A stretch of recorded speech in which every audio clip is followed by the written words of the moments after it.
అమ్మ ఇప్పుడు ఎలక్షన్లు వచ్చినాయి. ఇప్పుడు ఇటు బీజేపీ తరఫునేమో ఇటరాని సార్ తిరుగుతాడు, టీఆర్ఎస్ తరఫునేమో గెల్లి శ్రీనివాస్ అట. మరి అందరూ మంత్రులు అటు తిరుగుతారు, ఇటేమో సార్ ఇటు ఇటరాని సార్ తిరుగుతాడు. మరి మీ అందరూ ఆలోచన ఎట్లున్నది? గెల్లి శ్రీనివాస్కి వెయ్యం ఇటరాని గెలిపిస్తాం. ఎందుకు మరి?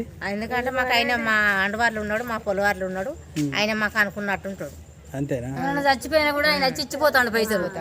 చచ్చిపోయిన వాళ్ళు కూడా ఇప్పుడు కాదు 10 ఏళ్ళ కాంచి కూడా ఇక్కడ ఏమైనా వల్ల చచ్చిపోయిన వాళ్ళకి ఇచ్చిపోతాడు. నేను కూడా చూస్తాడు. రేపు పొయ్యి అయినా అడగడానికి అధికారం ఉంటుంది. మనం అడగడానికి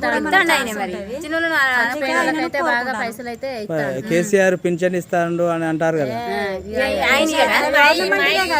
అసెంబ్లీ నుంచి వచ్చేది. మా రైతుల దగ్గర తీసి మాకు ఇస్తాడు. ఒక ఇంట్లో 4-5 వస్తాను, లేని వాళ్ళకు లేదు పింఛని.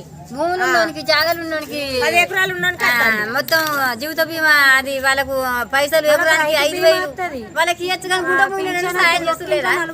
ఏ సార్ కూడా సాయం చేస్తారు. ఇప్పుడు మాకు లేని వాళ్ళు నిరుపేదలకు ఎవరికి పింఛన్ 62-63 సంవత్సరాలు ఉన్న వాళ్ళకు కూడా ఇంతవరకు పింఛన్ లేదు. ఇప్పుడు మొన్న ఇటనా సార్ రాజీనామా చేయగానే అందరికి 10 ఇస్తా అని చెప్పి తిరిగింది కదా. అసలు నాకు ఇవ్వని కూడా ఇవ్వలేదు. అది చెప్పుడు వరకే కానీ ఇంతవరకు ఏం లేదు. ఇంకా 2 సంవత్సరాల దాకా కేసీఆర్ ఉన్నది అనుకుంటాను. ఆయన గెలిపించుకుంటాం, ఆయన మా సాధించుకుంటాను ఆయన అంటాడు. కానీ ఆయనది ఏం జాగది. కేసీఆర్ ఇంకా 2 సంవత్సరాలు ఉన్నది ఆయనది పదం. ఆ పదం అయిపోయాక ఆయనది ఏం జాగది.